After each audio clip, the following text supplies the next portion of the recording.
Earlier this year, a doctor from Middlebury used 2 weeks of her vacation time to travel to Tucson, Arizona to provide migrant families with health care. Local 22's Devin Bates sat down with her earlier today to learn more about that trip. He joins us now in the studio with more. Devin? Well, Lauren and Glenn, Dr. Lynn Larson went down to Tucson in May and was working out of a former monastery that was acting as a migrant shelter. She worked side by side with other volunteers and saw migrant families transition from the poor conditions of detention centers to a much more welcoming environment.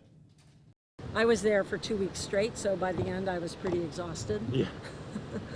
As a family practitioner, Dr. Lynn Larson has a knack for helping those in need. Last year, she traveled to Peru and volunteered at a clinic to help prevent cervical cancer. And in May, she was in Tucson, Arizona on her own vacation time, giving medical attention to migrant families recently released from detention centers. Most of the families were single parent, and then anywhere from 1 to 3 or 4 children. Their condition was exhausted, tired, hungry, and dirty, and sometimes ill.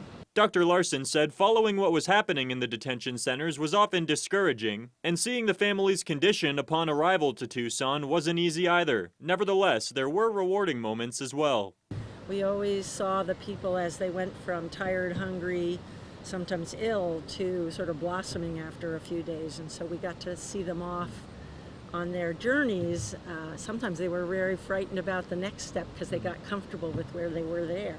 The trauma experienced by many of the migrants sent to Tucson made it difficult for Dr. Larson and the other volunteers to help them at first. They didn't want to tell us if they were sick, because if that had been the case at any other point in their trip, they might have gotten turned back or rejected, so they were very reticent to tell us if they felt ill. But after being given a warm welcome along with food and clothes, they warmed up pretty quickly, so by that evening they were all eager to come to the clinic and have their aches and pains dealt with. Police kept the volunteers safe, but their efforts didn't go without some resistance. There were people who were opposed to it, and there were demonstrations sometimes. I never felt unsafe, but now in light of some of these mass shootings, it's actually a personal risk to be putting yourself out there to help these people, and that is very upsetting.